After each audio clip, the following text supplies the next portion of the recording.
Real quickly, we want to get over to 11 Alive's Joe Ripley. He is in Plains, Georgia for us right now. Joe, we know that the final part of this funeral will end today in Plains, where the president will have a final service and a burial. We also understand there's an updated timeline for when this will all happen today.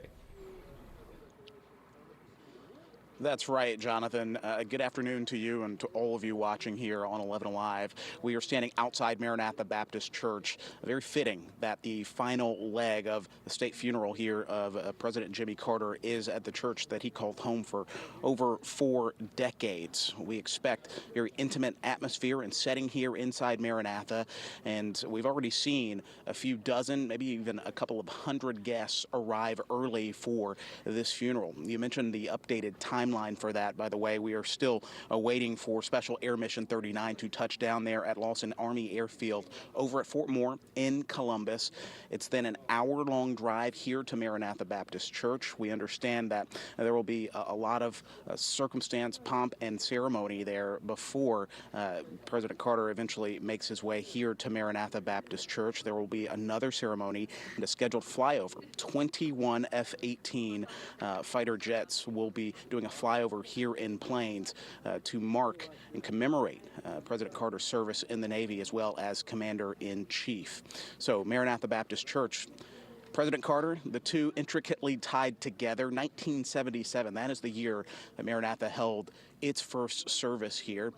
Ironically, also, the same year President Carter took office. And as we've heard throughout the last couple of weeks or so, President Carter's faith, very important to him. He fed that faith right here, giving Sunday sermons, Bible studies. He would have lines out the door of Maranatha, which only seats maybe about 300-400 people, but you would have hundreds of thousands of visitors show up here throughout all the years that President Carter taught Sunday school, up until 2019, just to hear a snippet, get a glimpse of the 39th president, teaching sermons on self-sacrificial love, of giving of yourself, loving the person in front of you, living as Christ would.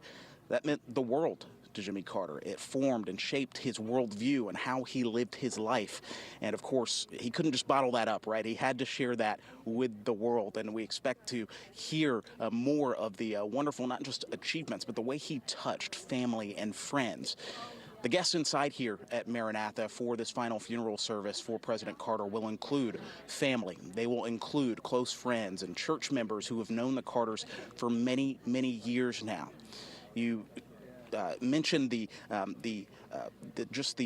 events that are happening from here in Plains to Atlanta to D.C.